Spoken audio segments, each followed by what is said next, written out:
கிறிஸ்துவுக்குள் மிகவும் அன்பான சகோதர சகோதரிகளே, உங்கள் யாவருக்கும் நமது ஆண்டவரும் நமது இரட்சகராகிய இயேசு கிறிஸ்துவின் பரிசுத்த நாமத்தினாலே அன்பையும் வாழ்த்துக்களையும் தெரிவித்துக் கொள்கிறேன். தேவனுடைய பிரதான கிருபையினாலே தேவன் நம்மை கண்மணி போல காத்து இந்த மாலை வெளியிலே அவருடைய பரிசுத்த வார்த்தைகளை நாம் தியானிக்கும்படியாய் கிருபை செய்த நம்முடைய பிதாவாகிய தேவனுக்கு நமது ஆண்டவராகிய இயேசு கிறிஸ்து நாமத்தில் நம் அனைவரும் நன்றிகளையும் துதி சோத்திரங்களை கூட இந்த நேரத்தில் நாம் எடுத்துக்கொள்வோம். அன்பான சகோதரர்களே, தேவனுடைய பிரதான கிருபையினாலே இந்த ஒரு ஆசாரிப்பு கூடாரம் என்ற ஒரு பாடத்துடைய தொடர் பாடத்தை நாம் இந்த நாளில் ஆரம்பிக்கும்படியாய் தேவன் நமக்கு கிருபை செய்திருக்கிறார். அதற்காக நம் அனைவரும் தேவனுக்கு நாம் நன்றிகளையும் துதி சோத்திரங்களை கூட நாம் இந்த நாளில் ஏறெடுத்துக்கொள்வோம். தொடர்ந்து தேவன் தாமே இந்த தொடர் பாடத்தை ஆசீர்வதிக்கவும் ஆரம்பம் முதல் முடிவு வரைக்கும் தேவனுடைய கிருபை நம்மோடு கூட இருந்து இந்த பாடத்தை வழிநடத்தும்படியாக கூட நம்ம ஜெபத்தோடு கூட இந்த ஒரு கூட்டத்தை இந்த ஒரு பாடத்தை நம்ம ஆரம்பிக்க போகிறோம். பிரியமான சகோதரர்களே, நம்ம பார்க்கக்கூடியதான இந்த ஆசாரிப்பு கூடாரம் பாடங்களானது தி நோட்ஸ் ஆன் தி டேபர்னக்கல் என்ற புஸ்தகத்திலிருந்து நாம் படிக்க இருக்கின்றோம். இந்த ஒரு புஸ்தகத்தை எழுதிய சகோதரர் யார் என்று பார்க்கும்போது சகோதரர் ஆண்டோன் ஃப்ரே அவர்கள். ஆண்டோன் ஃப்ரே அவர்களால் எழுதப்பட்டதான ஒரு புத்தகம் தான் இந்த நோட்ஸ் ஆன் தி டேபர்னக்கல், ஆசாரிப்பு கூடாரத்துடைய பாடங்கள் என்று சொல்லி நாம் பார்க்கிறோம். பிரியமான சகோதரர்களே, நம்முடைய அன்பு சகோதரர் சார்ல்ஸ் டேஸ் ரசல் அவர்கள் நமக்கு ஆசாரிப்பு கூடாரத்தை பற்றி ஒரு சிறிய புத்தகம் அவர் எழுதியிருக்கிறார். அதாவது டேபர்னக்கல் ஷேடோஸ் என்ற புத்தகம், ஆசாரிப்பு கூடார நிழல்கள் என்ற ஒரு புத்தகத்தை, ஒரு சிறு புத்தகத்தை சகோதரர் ரசல் அவர்கள் கூட நமக்கு எழுதி கொடுத்திருக்கிறாரு. அதை விட நாம் பார்க்கும்போது அதோடு கூட இன்னும் ஆழமான ஒரு சத்தியங்களை நம்முடைய அன்பு சகோதரர் ஆண்டோன் ஃப்ரே அவர்கள், சகோதரர் ரசல் அவர்கள் விட்டிருக்கக்கூடிய அநேக பாடங்களை சகோதரர் ஆண்டோன் ஃப்ரே அவர்கள் என்ன செஞ்சுக்கிறார், நமக்காக எழுதி கொடுத்திருக்கிறாரு. சகோதரர் ஆண்டோன் ஃப்ரே குறித்து நம்ம சொல்ல வேண்டுமானால், பிரியமான சகோதரர், நம்முடைய சகோதரர் ரசல் அவர்கள் இருந்த காலத்துக்கு கொஞ்சம் பின்னாக இருந்த ஒரு காலத்தில் வாழ்ந்து கொண்டிருந்த சகோதரர். அநேக ஆவிக்குரிய நல்ல சகோதரராகவும் அநேக புஸ்தகங்கள் கூட சகோதரரால் எழுதப்பட்டிருக்கு. The notes on the tabernacle, the notes on the revolution, notes on song of Solomon, the wilderness wanderings என்ற அநேக அருமையான புத்தகங்கள் நம்முடைய அன்பு சகோதரர் ஆண்டோன் ஃப்ரே அவர்களால் எழுதப்பட்டிருக்கு. பிரியமான சகோதர சரிகளை, இந்த புஸ்தகம் கூட நம்ம பார்க்கும்போது நோட்ஸ் ஆன் தி டேபர்னக்கல், ஆசாரிப்பு கூடாரத்தை பற்றி இன்னும் ஆழமான சத்தியங்கள் சகோதரரால் எழுதப்பட்டிருக்கு. நமக்கு தேவன் சித்தமானால் இது வாரந்தோறும் எவ்ரி டியூஸ்டே நம்ம என்ன செய்வோம், தேவன் சித்தமானால் நம்ம இந்த பாடங்களை தொடர் பாடங்களாக நாம் படிக்க இருக்கின்றோம். சகோதரர், இந்த புஸ்தகத்தில் நமக்கு 21 பாடங்கள் எழுதப்பட்டிருக்கு. 21 chapters were written in this book. இந்த புத்தகத்தில் 21 அத்தியாயங்கள் எழுதப்பட்டிருக்கு. அதில் இந்த ஒரு நாளில் நம்ம ஆரம்பத்துக்கு முதல் அத்தியாயத்தை, முதல் பாடத்தை நம்ம என்ன செய்ய போகிறோம், நாம் படிக்க இருக்கிறோம். முதல் பாடம் Chapter 1.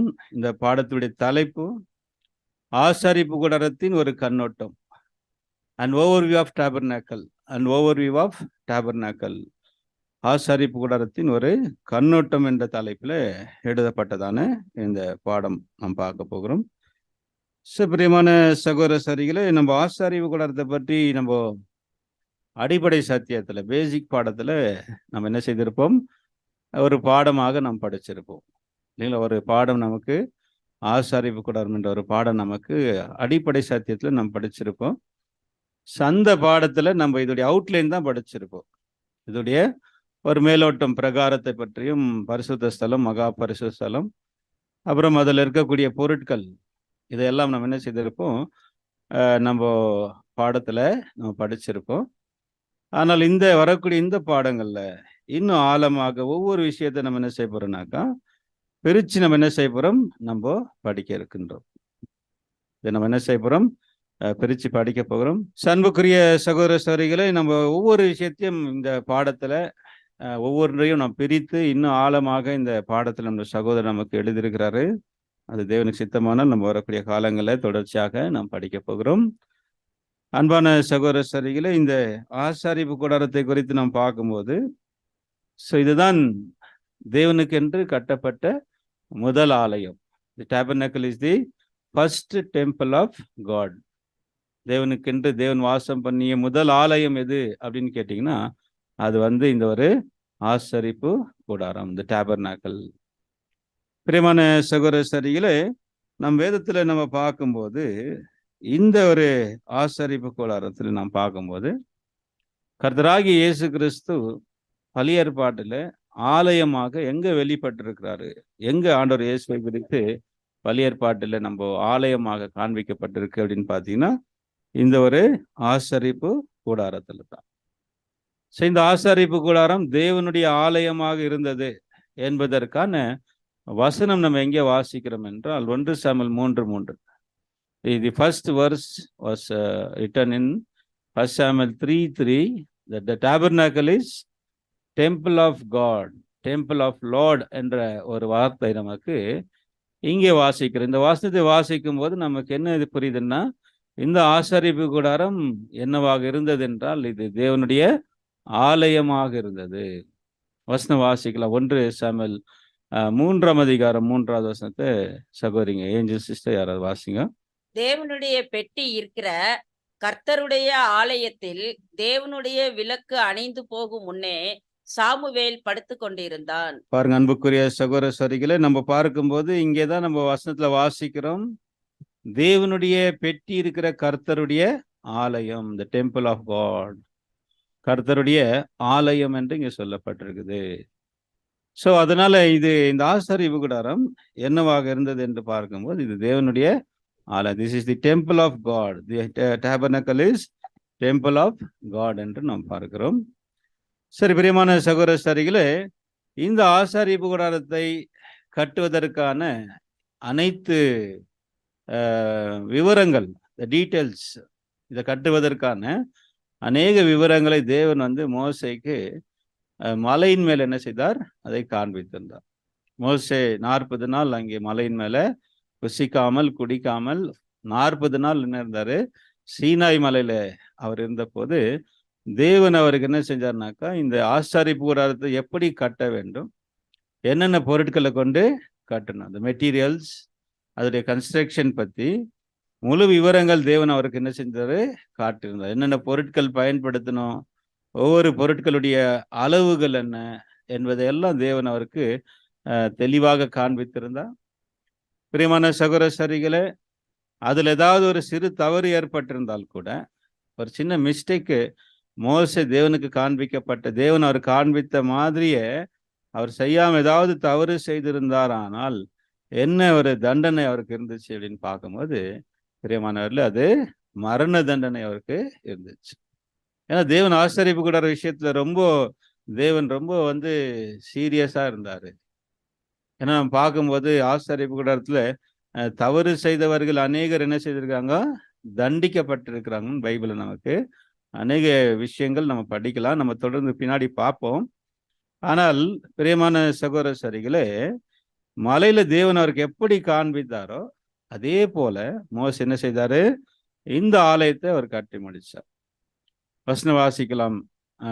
யாத்திராகமம் 25ஆம் அதிகாரம், எக்ஸடஸ் 25 verse 40, 25ஆம் அதிகாரம் 40வது வசனத்தை நம்ம பார்ப்போம். மலையிலே உனக்கு காண்பிக்கப்பட்ட மாதிரியின்படியே அவைகளை செய்ய எச்சரிக்கையாயிரு. மலையில உனக்கு காண்பிக்கப்பட்ட மாதிரியின்படியே அவைகளை செய்ய எச்சரிக்கையாயிரு. சரிங்களா? பிரியமான சகோதர சரிகளே, அப்போ தேவன் என்ன செஞ்சாரோ, அவருக்கு ஒரு எச்சரிப்பு கொடுத்து அனுப்புறார். நான் எப்படி உனக்கு காண்பித்திருக்கிறேனோ அதே மாதிரி செய்வதற்கு நீ எச்சரிக்கையாய் இரு என்று சொல்லி தேவன் அவருக்கு இந்த ஆலயத்தை கட்டுவதற்கு அனைத்து காரியங்களை காண்பிச்சது. பிரியமான சகோதர சரிகளே, நம்ம பார்க்கும்போது, அன்பான சகோதர சரிகளே, நம்ம இங்கே பார்க்கும்போது இந்த ஆலயம் ஆசரிப்பு கூடாரம் தேவனுடைய ஆலயமா இருந்துச்சு. இந்த ஆலயத்தை பற்றிய விவரங்களை தேவன் மோசேக்கு எங்கே காண்பித்தார் என்றால், மலையின் மேல் என்ன செய்திருக்கிறாரு, காண்பித்திருக்கிறார். சரி, நமக்கு நல்லா தெரியும் இந்த ஆலயம், அதாவது இந்த புதிய ஏற்பாட்டுல யார் ஆலயம் என்று பார்க்கும்போது பைபிள் சொல்லுது, நீங்களே தேவனுடைய ஆலயம். 1 Corinthians 3:16 நம்ம வாசிக்கிற 1 கொரிந்தியர் 3:16-17 சொல்லுது, நீங்கள் தேவனுடைய ஆலயமா இருக்கிறீர்கள் என்றும் தேவனுடைய ஆவி உங்களில் வாசமா இருக்குது. We are the temple of God. நம்ம எல்லாரும் என்ன இருக்கிறோம்? நம்ம அனைவரும் தேவனுடைய ஆலயமாக இருக்கிறோம். தேவனுடைய ஆவி நமக்குள்ள வாசம் பண்ணுது. The spirit of God is liveth in us. நமக்குள்ள வாசம் பண்ணுது. அகல நம்ம என்னவா இருக்கிறோம்? தேவனுடைய ஆலயமாக இருக்கிறோம் என்று சொல்லி நம்ம பார்க்கிறோம். சரி, இந்த ஆலயத்தை எப்படி கட்டணும், இந்த ஆலயத்தை எப்படி கட்ட வேண்டும் என்ற ஒரு மாதிரியை தான் தேவன் என்ன செய்திருக்கிறார்? இந்த ஆசாரிப்பு கூடத்துல காட்டியிருக்கிறார். ஆனா இதோடைய விவரங்கள் உங்களுக்கு வேணும் அப்படின்னாக்கா, பிரியமான சகோதரர்களே, நாம் கூட என்ன செய்யணும் அப்படின்னு பார்க்கும்போது, அதாவது நம்ம இந்த ஆலயத்தை, இந்த உண்மையான ஜீவனுள்ள இந்த ஆலயத்தை நம்ம கட்ட வேண்டுமானால் நம்ம கூட எங்கே போக வேண்டும் என்று பார்க்கும்போது, மலைக்கு நம்ம என்ன செய்யணும்? போகணும். மலைக்குன்னா நேரடியான மலைக்கு கிடையாது பிரியமானவர்களே. அதாவது மலைன்றது பார்க்கும்போது இந்த பூமியை விட்டு உயர்ந்த நிலைக்கு நம்ம போகணும். இந்த பூமியை விட்டு உயர்ந்த நிலைக்கு என்று சொல்லி பார்க்கும்போது பிரியமான சகோதரர்களே, இந்த உலகத்தின் காரியங்களை நம்ம ஒதுக்கி வைத்து விட்டு தேவனுடைய காரியங்களுக்கு நம்ம என்ன செய்யணும்? நம்ம முக்கியத்துவம் கொடுக்கணும். அப்போதான் தேவன் அவருடைய ஆழமான ஆலயத்தை பற்றிய ரகசியங்களை நமக்கு என்ன செய்வாரு? வெளிப்படுத்துவார். தேவனுக்கு என்று நம்ம நேரத்தை ஒதுக்கணும். இந்த உலக காரியங்கள் அப்படின்னு பார்க்கும்போது, இந்த உலகத்துல நம்ம என்ன பண்ணிருப்போம்? பிஸியா இருப்போம். சில பேர் வேலையில பிஸியா இருப்பாங்க, ஒருத்தர் ஒவ்வொரு விதத்துல பிஸியா இருப்பாங்க. ஆனா பிரியமானவர்களே, இப்படிப்பட்ட இந்த காரியங்களை நம்ம ஒதுக்கி வச்சுட்டு தேவனுடைய விஷயத்துக்கு நம்ம முதலிடம் கொடுக்கும்போது, ஃபர்ஸ்ட் ப்ரிஃபரன்ஸ் டு காட், தேவனுக்கு முதலிடம் யாரு கொடுக்கிறார்களோ, இந்த பூமியை விட்டு, அதாவது உலக காரியங்களை ஒதுக்கி வச்சுட்டு தேவனுடைய காரியங்களை தேடணும் அப்படின்னு சொல்லி யாரு மேலே வருகிறார்களோ அப்படிப்பட்டவங்களுக்கு தான் தேவன் என்ன செய்வார் அப்படின்னு பார்க்கும்போது, இந்த ஆலயத்தை பற்றிய ரகசியங்களை என்ன செய்வாரு? வெளிப்படுத்துவார். எல்லாருக்குமே இல்லை இல்லைங்களா? பூமியில அதாவது கீழான விஷயங்களை தேடுகிறவர்களுக்கு அல்ல, மேலான விஷயங்களை யார் தேடுகிறார்களோ, ஆவிக்குரிய விஷயங்களை யார் தேடுகிறார்களோ அவர்களுக்கு தான் தேவன் அவருடைய திவ்யமான திட்டங்களை என்ன செய்வாரு? வெளிப்படுத்துவார் என்பது இங்கே நம்ம பார்க்கலாம். அப்ப மோசைக்கு இந்த ஆசரிப்பு கூடாரத்தை பற்றிய விவரங்கள் மோசைக்கு எங்க காண்பிக்கப்பட்டிருக்கு என்றால், மலையில காண்பிக்கப்பட்டிருக்கு. மவுண்டன். ஸோ அதே மாதிரி நம்ம மவுண்டன் போனோம் அப்படின்னா, அந்த பூமிக்குரிய காரியங்களை விட்டு நம்ம மேலுக்கு போனோம், அதாவது ஆவிக்குரிய காரியங்களை நம்ம தேடும்போது பிரியமான சகோதரர்களே, அப்படிப்பட்டவங்களுக்கு தேவன் என்ன செய்வார் அப்படின்னு பார்க்கும்போது இந்த திவ்யமான சத்தியங்களை அவங்களுக்கு வெளிப்படுத்துவார் என்பதை நம்ம இங்கே பாருங்க பிரியமானவர்களே. இங்க நம்ம கவனிக்கும் போது மோசே 40 நாள் அவரு புசிக்கவும் இல்லை, குடிக்கவும் இல்லை. 40 days. பாருங்க அன்பு பெரியவர்களே, அப்படின்னா மோசைக்கு பசி எடுக்கலையா? மோசைக்கு பசி எடுக்கல. நம்மளால இருக்க முடியுமா? இல்லைங்களா? நம்மளால ஒரு நாள் கூட பசி சாப்பிடாம இருக்கணும்னா கஷ்டம். ஒரு வேளை இருக்கணும்னு நிறைய பேருக்கு முடியாது. ஒரு வேளை சாப்பிடலனாலும் 40 நாள் மோசை என்ன செஞ்சிருக்காருன்னு பார்க்கும்போது பிரியமான சகோதரர்களே, அவர் புசிக்காம குடிக்காம இருந்திருக்கிறாருனாக்கா எப்படி அப்படின்னு பார்க்கும்போது அன்புக்குரியவர்களே, மோசையோட இன்வால்மெண்ட் இதுல நமக்கு தெரியுது. மோசை எந்த அளவுக்கு தேவனுடைய விஷயத்தை அறிவதில் அவர் என்ன இருந்தாரு? அதுல முழுகி இருந்தாருன்றது நமக்கு காண்பு. சில நேரம் நம்ம கூட வேலையில பிஸியா இருப்போம். அந்த நேரத்துல சாப்பாடை என்ன செய்வோம்? நம்ம சாப்பிட்ற சாப்பாடை மறந்துடுவோம். சாப்பிடாமல் என்ன பண்ணுவோம்? வேலையை நம்ம செஞ்சுட்டு இருப்போம். என்ன அப்படின்னு பார்க்கும்போது வேலையில நமக்கு இருக்கிற ஒரு ஆர்வம், அது மேல இருக்கிற ஒரு இன்ட்ரெஸ்ட், அந்த இன்ட்ரெஸ்ட்ல நம்ம என்ன பண்ணணும்? சாப்பாட்டையே நம்ம மறந்துடும். சில பேர் அப்படி செஞ்சிருப்போம். அப்ப மோசே 40 நாள் சாப்பிடாம புசிக்காம குடிக்காம இருந்திருக்கிறார் அப்படின்னு பார்க்கும்போது அன்புக்குரிய சகோதரர்களே, இது நமக்கு என்ன தெரியுதுன்னா, மோசேவுடைய ஒரு இன்வால்மெண்ட், தேவனை பற்றி அந்த விஷயங்களை அறிவதில் எவ்வளவு கவனமாக இல்லைங்களா அதுல முழுகி இருந்தார் என்பதை நம்ம இங்கே செய்யலாம், இங்கே தெரிஞ்சுக்கலாம். அப்ப எவ்வளவு கவனமாக அவர் கேட்டு அதை எழுதி இருக்கிறார்ன்றது தெரியுது இல்லையா? எனக்கு இங்க சொன்னார் ஆண்டரு, மலையில உனக்கு காண்பிக்கப்பட்ட மாதிரியின்படி நீ எல்லாவற்றையும் செய்ய எச்சரிக்கையாயிரு அப்படின்றார். அப்பனா மோசே என்ன செய்திருக்கிறார் அப்படின்னு பார்க்கும்போது அதே போலதான் அவர் செய்திருக்கிறார். ஆசாரிப்பு கூடாரத்துல மோசே ஏதாவது மிஸ்டேக் பண்ணியிருப்பாரான்னு பார்த்தா கண்டிப்பா இல்ல. எப்படி சொல்லலாம்? அவர் மிஸ்டேக் பண்ணலன்றதை நம்ம எப்படி சொல்லலாம்? மோசே தேவன் மலையில் அவருக்கு காண்பிக்கப்பட்ட மாதிரியின்படி ஆலயத்தை அவர் கட்டினாரு. அந்த ஆசாரிப்பு கூடாரத்தை அவர் கட்டியிருந்தாரு என்பதைக்கு நம்ம எப்படி சொல்லலாம்? எதை வச்சு நம்ம சொல்லலாம்? அவர் எந்த மிஸ்டேக் பண்ணல அப்படின்றத எதை வச்சு நம்ம சொல்லலாம்? பிரியமான சகோதர சரியில்லை, எதை வச்சு சொல்லலாம் என்றால் தேவன் இந்த ஆலயத்தை என்ன செஞ்சிட்டாரு? அங்கீகரிச்சார். God has accepted the temple of tabernacle. தேவன் அதை அங்கீகரிச்சு தேவனுடைய மகிமை அந்த ஆசாரிப்பு கூடாரத்து மேல என்னாச்சுங்களா?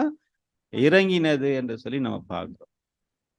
அப்போ அந்த க்ளோரி ஆஃப் காட், தேவனுடைய மகிமை அந்த ஆசாரிப்பு கூடாரத்துல இறங்குனதுனால யாரும் ஆலயத்துக்குள்ள என்ன பண்ண முடியல? பிரவேசிக்க முடியாம இருந்துச்சு. அந்த அளவுக்கு அதோடைய மகிமை, the glory of God இல்லைங்களா, அது மேல என்னாச்சு? இறங்கினதற்கு என்ன ஒரு அடையாளமா இருக்கு அப்படின்னு பார்த்தீங்கன்னா, அது தேவன் இந்த ஆலயத்தை அங்கீகரித்ததற்கு ஒரு அடையாளமாக. பிரசுத்த வாசித்து கடந்து போலாம்.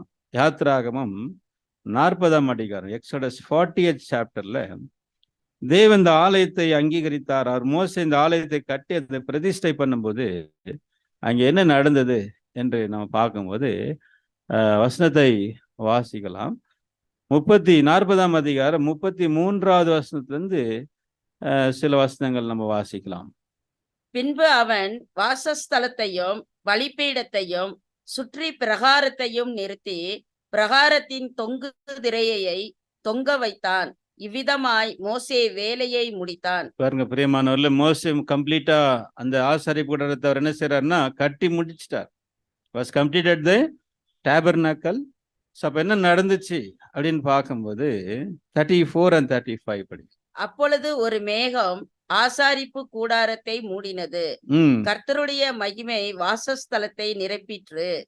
மேகம் அதன் மேல் தங்கி கர்த்தருடைய மகிமை வாசஸ்தலத்தை நிரப்பினதினால் மோசே ஆசாரிப்பு கூடாரத்துக்குள் பிரவேசிக்க கூடாமல் இருந்தது. பாத்தீங்களா அன்புக்குரியவர்களே, என்ன செய்தார் அப்படின்னு பார்க்கும்போது தேவனுடைய வாசஸ்தலம், அதாவது அந்த மேகம் ஆசாரிப்பு கூடாரத்தை மூடிற்று.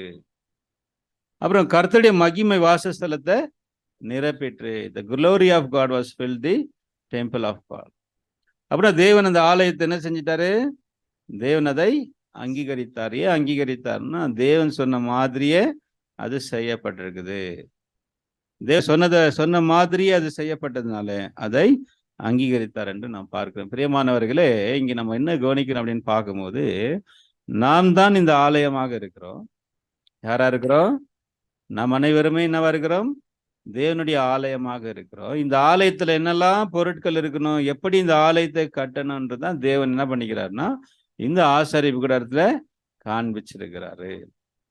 இப்ப இந்த ஆலயத்துல என்னெல்லாம் இருந்துச்சு? இந்த ஆலயத்துல பலிபீடம் இருந்துச்சு, தண்ணீர் தொட்டி இருந்துச்சு, அப்புறம் பரிசுத்த ஸ்தலம் இருந்துச்சு, பரிசுத்த ஸ்தலத்துல குத்து விளக்கு இருந்தது, அதுக்கப்புறம் மேசை இருந்தது, தூபப்பீடம் இருந்தது. இதெல்லாமே இருந்தாதான் அது என்னங்க, அது ஒரு நிறைவான ஒரு ஆலயம். It is completed temple. இப்போ பலிபீடம் இல்லை அப்படின்னாக்கா, பலிபீடம் இல்லைன்னாக்கா அது என்ன இல்லை? ஒரு நிறைவில்லாத ஒரு ஆலயம், incomplete temple. It was a incomplete temple. அப்படின்னா இந்த ஆலயத்துல நமது ஆலயமா இருக்கிறோம். இந்த ஆலயத்துல என்னெல்லாம் காணப்படணும்? பலிபீடம், தண்ணீர் தொட்டி எல்லாமே என்ன இருக்கணும்? அதுல வைக்கப்பட்டிருக்கணும். எப்படியெல்லாம் செய்யணுன்றதான் தேவன் என்ன பண்ணிக்கிறாரு? இந்த ஆசாரிப்பு கூடாரத்தை ஒரு நிழலாக நமக்கு காண்பித்திருக்கிறார் என்று நாம் பார்க்கிறோம். சரி பிரியமான சகோதர சரிகளே, அப்போ நம்ம இங்க பார்க்கும்போது இந்த ஆலயத்தை அவர் கட்டும்போது அப்பமும் தண்ணீரும் புசிக்கல் என்று நாம் பார்க்கிறோம். சரி, அடுத்ததாக நாம் பார்க்கும்போது அன்பான சகோதர சொல்லு, இந்த ஆலயத்துக்கு வேண்டியதான அனைத்து பொருட்கள், the materials of the tabernacle எங்கிருந்து வந்துச்சு? எப்படி அவங்களுக்கு கிடைச்சது? From where they got the materials of the tabernacle என்று பார்க்கும்போது அது எல்லாமே அவங்க தேவனுக்கு என்ன செஞ்சாங்க? காணிக்கையாக கொடுத்தாரு. It was the offering from Israelites. Israel மக்கள் தேவனுக்கென்று காணிக்கை கொடுத்தான். ஸோ அந்த காணிக்கை வந்து குறிப்பிட்ட காணிக்கைகளை தான் தேவன் அவங்க கிட்ட இருந்து வாங்க சொல்லியிருந்தார். ஒன்லி பர்டிகுலர் மெட்டீரியல்ஸ் தான் தேவன் அவங்க கிட்ட வாங்க சொல்லியிருந்தார். என்னென்ன காணிக்கைகள் தேவன் அவங்க கிட்ட வாங்க சொன்னார் என்று சொல்லி நம்ம பார்க்கும்போது இதை வாசிக்கலாம். யாத்திராகமம் 25ஆம் அதிகாரம், எக்ஸோடஸ் 25 verse 1 to 7ல நம்ம இதை குறித்து நம்ம வாசிக்கலாம். Exodus 25 verse 1 to 7. கர்த்தர் மோசேயை நோக்கி, இஸ்ரவேல் புத்திரர் எனக்கு காணிக்கையை கொண்டு வரும்படி அவர்களுக்கு சொல்லு. மனப்பூர்வமாய் உற்சாகத்துடன் கொடுப்பவன் எவனோ அவனிடத்தில் எனக்கு காணிக்கையை வாங்குவீர்களாக. பிரியமான சகோதரர்களே, இந்த ஆசாரி கூடாரத்தை கட்டுவதற்கான பொருட்கள் இல்லைங்களா, அதுல கட்டுவதற்கான பொருட்கள் எங்கிருந்து வந்தது, எப்படி வந்தது என்று பார்க்கும்போது அவர்களுக்கு அது இஸ்ரேல் மக்கள்கிட்ட இருந்து காணிக்கையாக வாங்க பெற்றது. It was the offering from the children of Israel.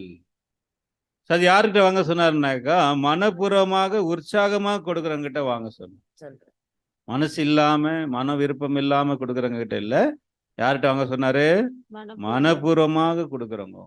அப்புறம் உற்சாகமா கொடுக்கக்கூடியவங்க கிட்ட நீ என்ன செய்ய, எவனோ அவனிடத்தில் எனக்கு காணிக்கையை வாங்குவீர்களாக. என்னென்ன காணிக்கை வாங்கப்பட்டது? எல்லா காணிக்கை இல்லை, இந்த காலத்துக்கு வேண்டிய பொருட்கள், என்னென்ன பொருட்கள் தேவைப்பட்டுச்சு அதுக்கான அந்த காணிக்கையை தான் வாங்க சொன்னார். அது என்னெல்லாம் காணிக்கைகள் ஒவ்வொன்று நம்ம வாசிக்கலாம். இப்போ வாசிக்கலாம் பாருங்க, அடுத்த வருஷத்தை வாசிங்க. 3rd verse. நீங்கள் அவர்களிடத்தில் வாங்க வேண்டிய காணிக்கையாவன பொன்னும் வெள்ளியும் வெண்கலமும். அவரிடத்துல வாங்க வேண்டிய காணிக்கைகளா?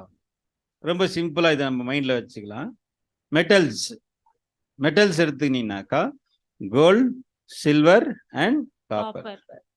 3 மெட்டல்ஸ், 3 உலோகங்கள், 3 உலகங்கள், பொன், வெள்ளி, செம்பு. ஆக்சுவலி இங்க வர வேண்டிய இங்க வெண்கலம் என்று சொல்லப்பட்டிருக்கிற வார்த்தை வந்து சரியான மொழிபெயர்ப்பு அல்ல, அது வந்து செம்பு என்று வர வேண்டும். ஆங்கிலத்துல பிராஸ் என்று கொடுக்கப்பட்டிருக்கு. It was not brass, it is a copper. So அந்த காலத்துல பார்க்கும்போது பிரியமான சகோதரர்கள், பிராஸ் செய்ய வேண்டிய அந்த நாலேஜ் அப்போ இல்லை. பிராஸ் வந்து அது வந்து ஒரு பியூர் மெட்டல் கிடையாது, it is a mixing metal.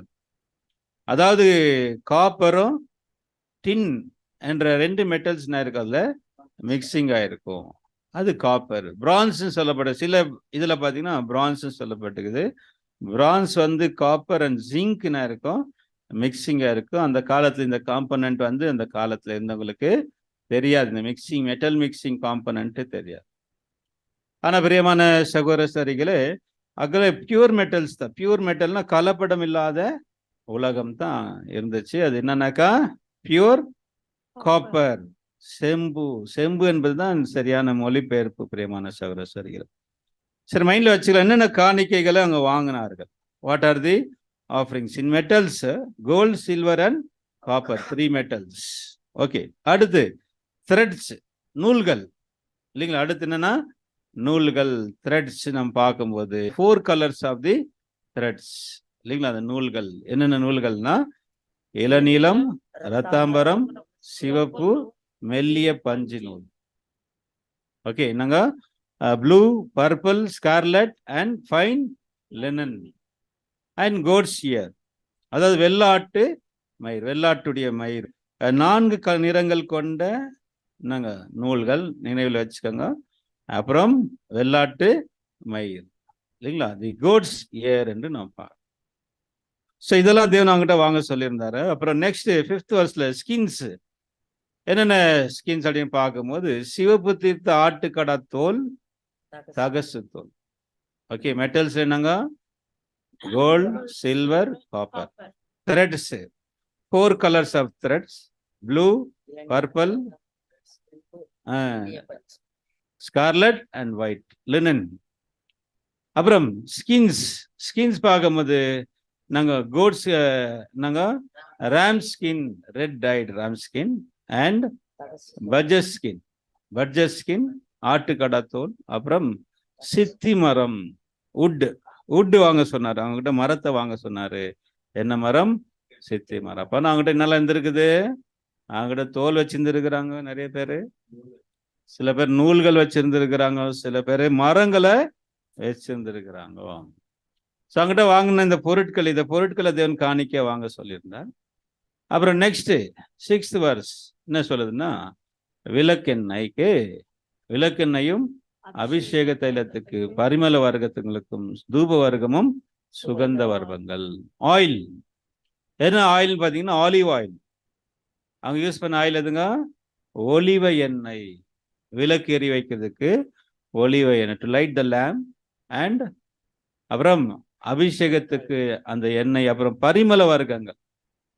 Okay, நாங்கள் ஸ்வீட் இன்சென்ஸ் நம்ம பார்க்குறோம். அப்புறம் தூப வர்க்கங்கள் இல்லைங்களா? தூப வர்க்கங்கள் பார்க்கும்போது இந்த 4 விதமான தூப வர்க்கங்கள், இதெல்லாம் பின்னாடி டீட்டெயிலாக படிக்க போகிறோம்.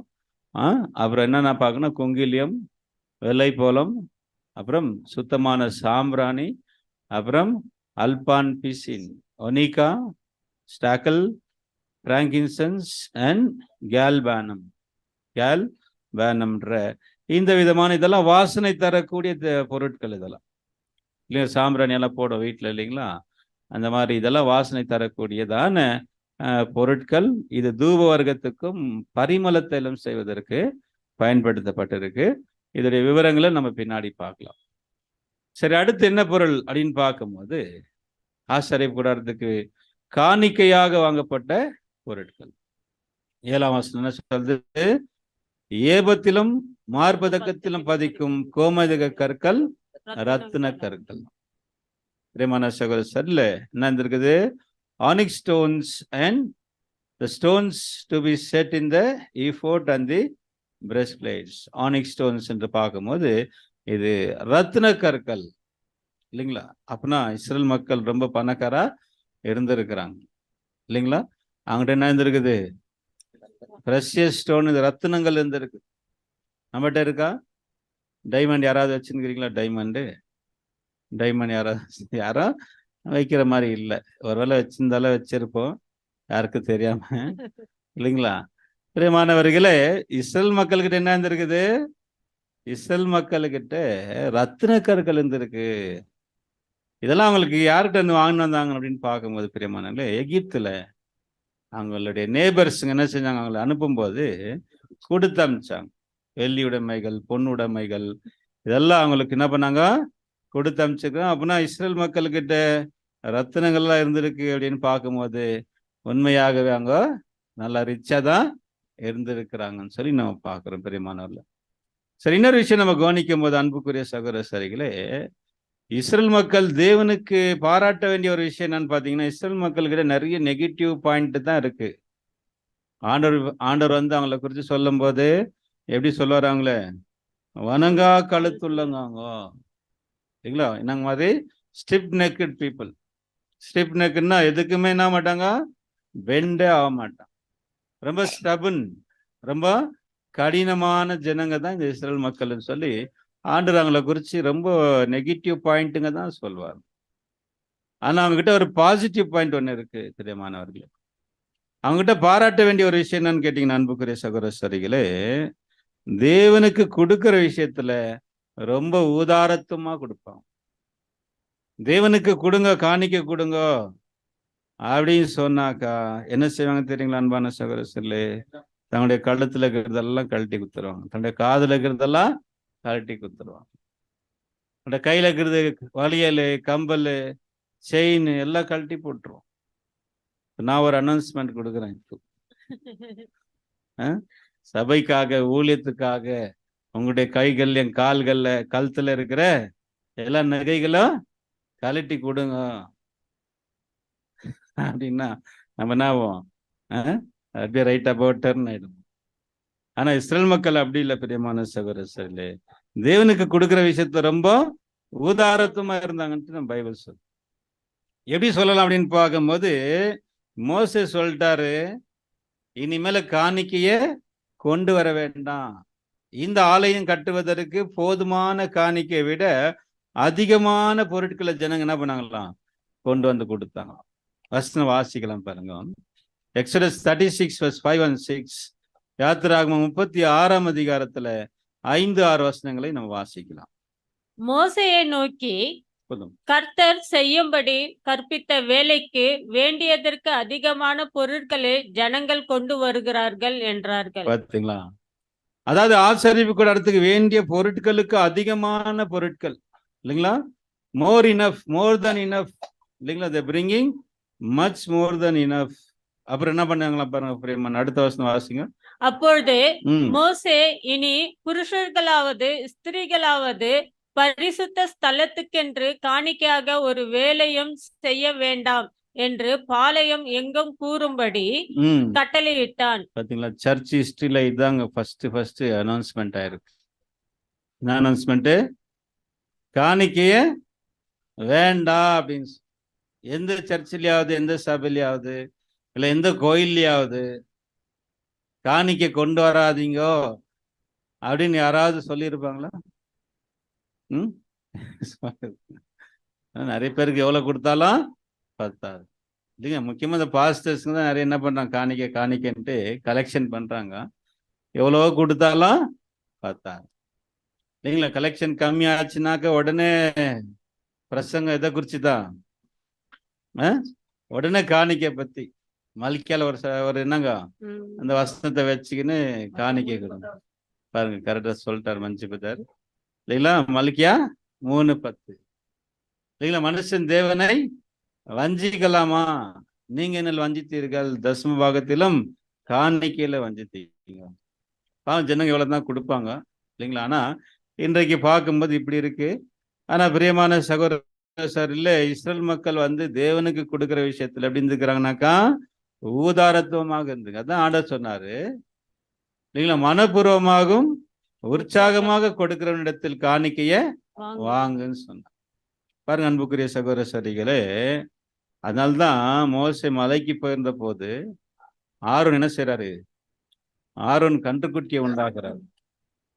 கன்றுக்குட்டியை உண்டாக்கும் போது ஆரோன் சொல்றாங்க, காதல இருக்கிறது, கழுத்துல இருக்கிறதெல்லாம் கொண்டு வாங்க அப்படின்னா, அந்த ஜனங்க என்ன பண்ணாங்க? எல்லாத்தையும் கொண்டு வந்து கொடுத்துட்டான். பாத்தீங்களா பிரியமான சொல்லு? அப்படின்னா நம்ம கூட அப்படி இருக்க மாட்டோம். ஆனா இஸ்ரேல் மக்கள் அப்படி இருந்திருக்கிறாங்க. தேவனுக்காக காணிக்கை கொடுக்கணும்னா எங்க இருப்பாங்க? முன்னாடி இருப்பாங்க. நம்மெல்லாம் லாஸ்ட் பெஞ்ச்ல. பிரியமான சகோதர சரியில்லை, வசனத்துல நம்ம பார்க்கிறோம். சரி அன்பானவர்களே, அப்போ தேவன் அவங்களுக்கு இந்த ஆசரிப்பு கூடாரம் கட்டுவதற்கான பொருட்கள் இஸ்ரேல் மக்கள் கிட்ட காணிக்கைகளாக வாங்கப்பட்டது. என்னென்ன காணிக்கை அப்படியே ஒரு ரீகால் பண்ணுங்க. அப்படியே நீங்க சொல்லுங்க.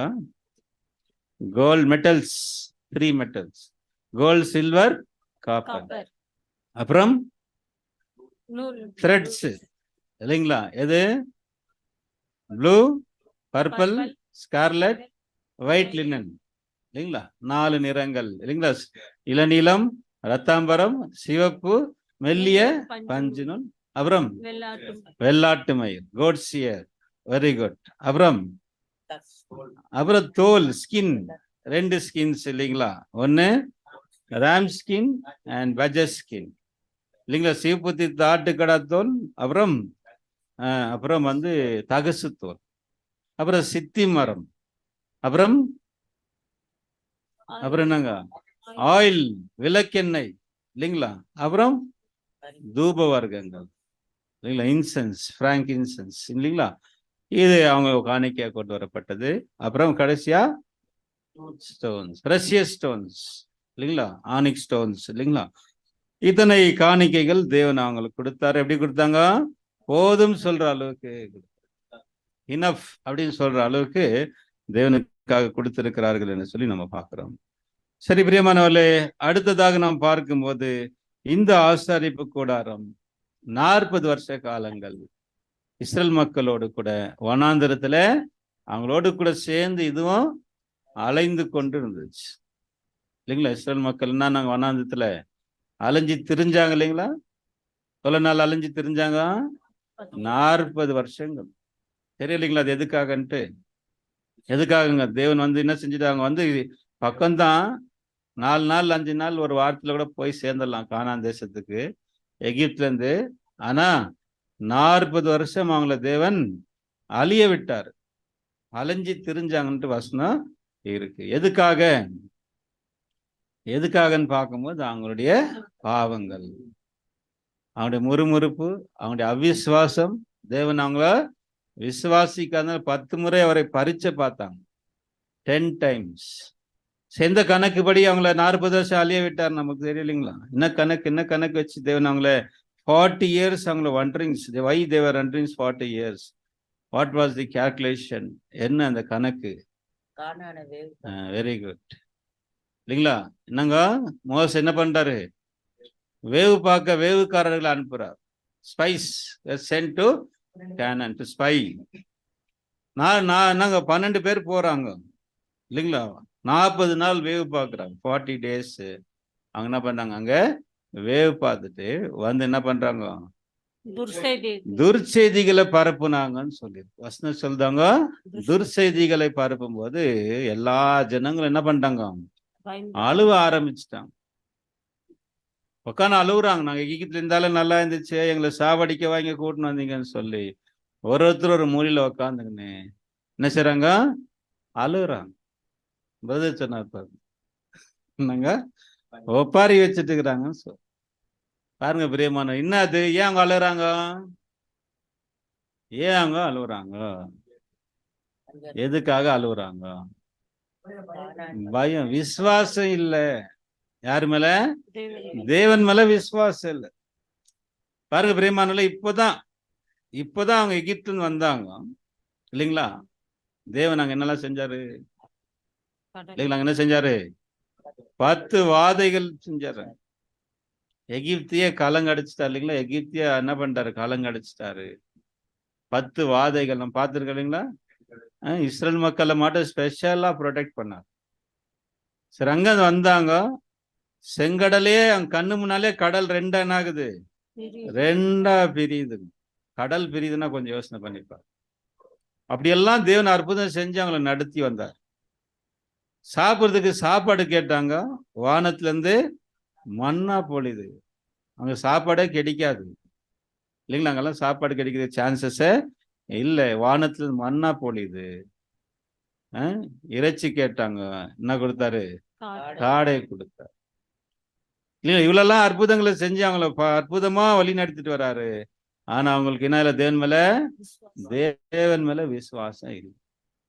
கானானியர்கள் அழிக்க முடியாத அவரால? அவங்களை அழிக்க முடியாதான்னு கேட்டீங்கன்னா பிரியமானவர்களே, எகிப்தியே அழிச்சிட்டாரு. எகிப்துடைய தலைச்சான்கள் எல்லாரையும் சங்கரிச்சு எகிப்தியர்கள் இவங்களை துரத்தி விடுற மாதிரி பண்ணிட்டார். என் தேசத்தை விட்டு நீங்க ஓடி போங்க, நீங்க தேசத்தை விட்டு போங்கன்னு துரத்துற மாதிரி பண்ணிட்டார் தேவன். கானான் தேசத்துல இருக்கிற அந்த ஜனங்களை தேவனால் அழிக்க முடியாதான்னு கேட்டா முடியும். ஆனா அவங்க தேவனை விசுவாசிக்காதனால தேவனுக்கு ரொம்ப கோவம் வந்துச்சு. அதனால என்ன பண்ணிட்டாரு? நீங்க மறுபடியும் நாங்க திரும்புங்க, வண்ணாந்தத்துல அலைஞ்சு தெரியுங்க. 40 நாள் நீங்க வேவு பார்த்தீங்க இல்லைங்களா? அந்த 40 நாளுக்கு ஒரு நாளுக்கு 1 வருஷம் கணக்குப்படி இல்லைங்களா? 40 வருஷங்கள் தேவன் அவங்கள அழிய விட்டார்ன்றத நம்ம பார்க்குறோம் பிரியமான சகோதரர்கள். சரி அன்பானவர்களே, அதோடு கூட என்ன நடந்துச்சுன்னா, இவங்க பண்ண தப்புக்கு, இவங்க பண்ண பாவத்துக்கு, ஒரு பாவமும் செய்யாத இந்த ஆசாரிப்பு கூடாரமும் அவங்க கூட என்ன இருந்துச்சு? அழிஞ்சு நின்றுச்சு. இதுக்கு ஒரு நிலையான ஒரு இடம் கிடையாது, ஒரு பர்மனன்ட் பிளேஸ் கிடையாது. 2 நாள் போட்டா 3ஆவது நாள் மேகம் கிளம்புச்சுன்னா இவங்க என்ன ஆகணும்? பயணப்பட்டுட்டே இருக்கணும். தேவன் அங்கங்க சுத்த விட்டாரு. இந்த 40 years கொஞ்சம் இமேஜ் பண்ணிப்பார். 1 நாள் 2 நாள்ல 1 வருஷம் 2 வருஷம் கூட இல்ல, 40 வருஷம் எங்க வாழ்க்கை எங்க வாழ்க்கை நடத்திக்கிறாங்க? வனாந்திர வாழ்க்கை நடத்திருக்க பிரியமானவர்களே. அதனால இந்த ஆசாரிப்பு கூடாரமும் அவங்களோடு கூட அலைஞ்சி தெரிஞ்சிட்டு இருந்துச்சு. அதுக்கப்புறம் அவங்களுடைய பாவத்துக்கான தண்டனையை அவங்க பெற்று முடிச்ச பிறகு தேவன் அவங்களை என்ன செஞ்சாரு? கானான் தேசத்துல கொண்டு போய் சேர்த்தார். சரியா? கானான் தேசத்துல இவங்க சேர்ந்த பிறகு இந்த ஆலயத்தை, இந்த ஆசாரிப்பு கூடாரத்தை எங்க அவங்க நிறுவினார்கள்? வேர் தே வேர் எஸ்டாப்ளிஷ் தி டேபர்நாக்கல் என்று பார்க்கும்போது சிலோவாம், எங்கங்க? சிலோவாம், சீலோ. இங்க பாத்தீங்கன்னா சீலோ என்ற இடத்துல தான் ஆசாரிப்பு கூடாரம் முதலாவதாக கானான் தேசத்துல ஸ்தாபிக்கப்பட்டிருக்குது. வாசிக்கலாம் வசனம். Joshua 18 chapter verse 1. இஸ்ரவேல் புத்திரரின் சபையெல்லாம் சீலோவிலே கூடி அங்கே ஆசரிப்பு கூடாரத்தை நிறுத்தினார்கள். தேசம் அவர்கள் வசமாயிற்று. பிரியமானவர்களே, கானான் தேசத்துல யாரு கொண்டு போனதுங்களா?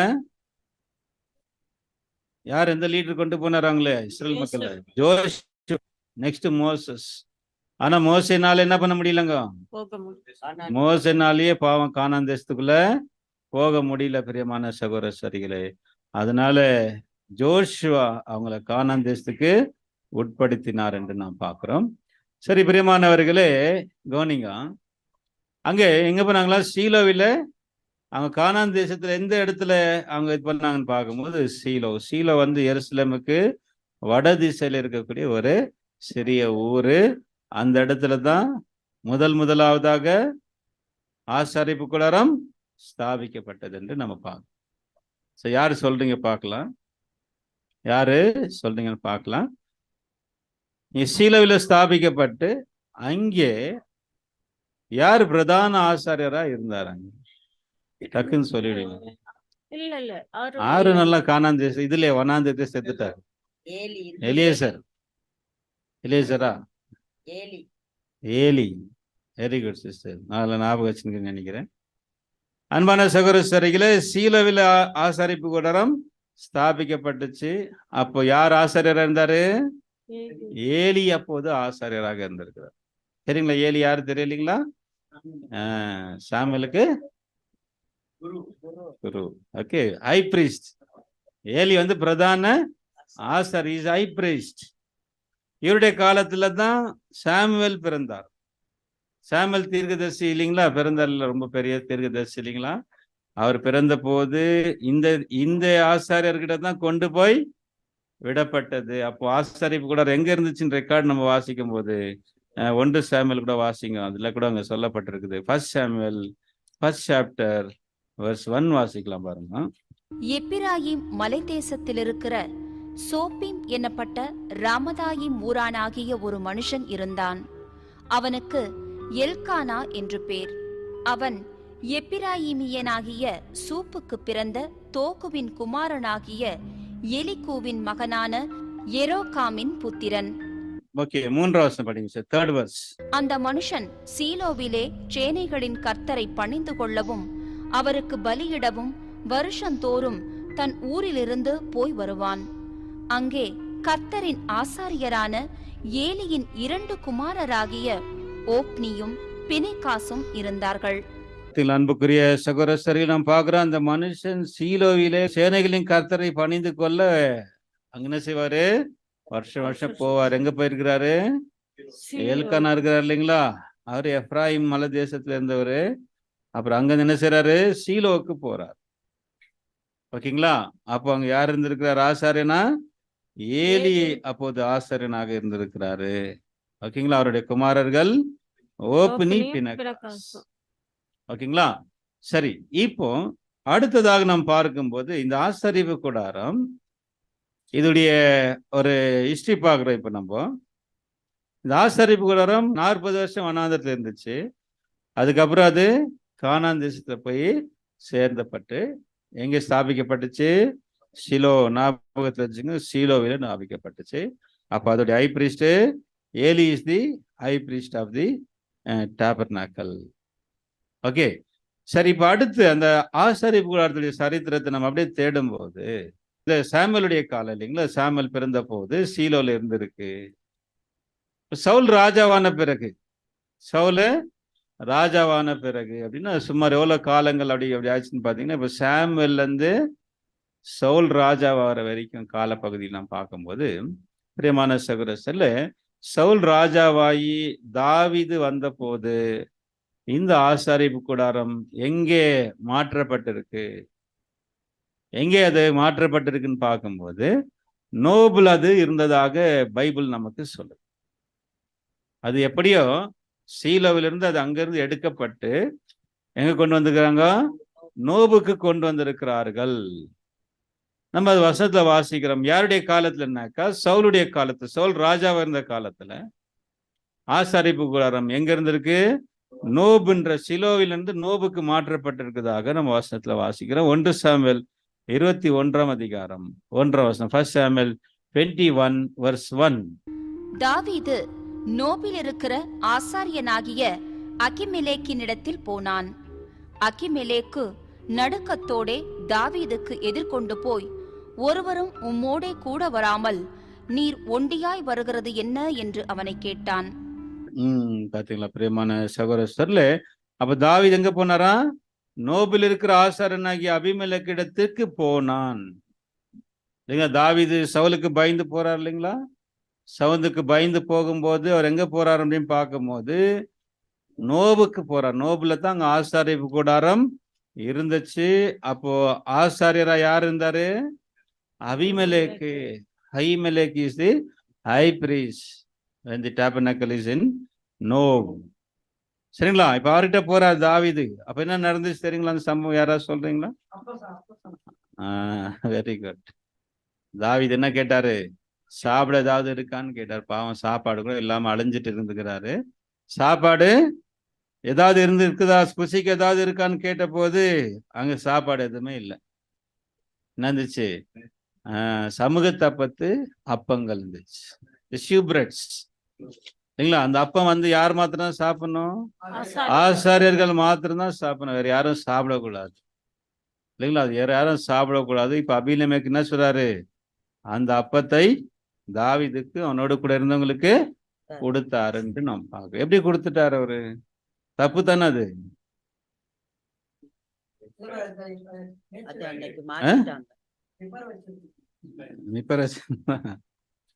பிரியமான சகோதரர்களே, இந்த சமூக தப்பத்தை வந்து வாரத்துக்கு ஒரு முறை என்ன செய்வாங்க? அதை சேஞ்ச் பண்ணுவாங்க. 1 week தான் சாப்பாடு ஆசாரர்கள். சமூகத்தப்ப அந்த ஷூ பிரெட் இருக்கு இல்லைங்களா? அந்த எவ்வளவு அப்பங்கள் வைக்குவாங்க? 6 அப்பங்கள் வைக்குவாங்க. 6 in 2 rows. அப்போ அந்த 6 அப்பங்கள் இருக்கு இல்லைங்களா? அது வந்து எவ்ரி சாபத்துக்கு என்ன செய்வாங்க? அதை புதுசா சுட சுட வைப்பாங்க. அதை வைக்கும் போது அங்க இருந்த பழைய அப்பத்தை என்ன பண்ணுவாங்க? எடுத்துடுவாங்க. எடுத்த பிறகு அது சாதாரணமான அப்பம் ஆகிவிடும். வாசிக்கலாம் பாருங்க அந்த வசனத்தை. 1 சாமுவேல் 21 அதிகாரம் 1 சாமுவேல் 21 அங்கே நம்ம வாசிக்கலாம். அதுல என்ன சொல்றதுனாக்கா 21 அதிகாரம் 6 வசனத்தை வாசிங்க சிஸ்டர். 5 தாவீது ஆசாரியனுக்கு பிரதியுத்தரமாக, நான் புறப்படுகிறதற்கு முன் நேற்றும் முந்தா நாளும் ஸ்திரீகள் எங்களுக்கு விலக்கமாயிருந்தார்கள். வாலிபருடைய அசம்பிகளும் சுத்தமாயிருக்கிறது.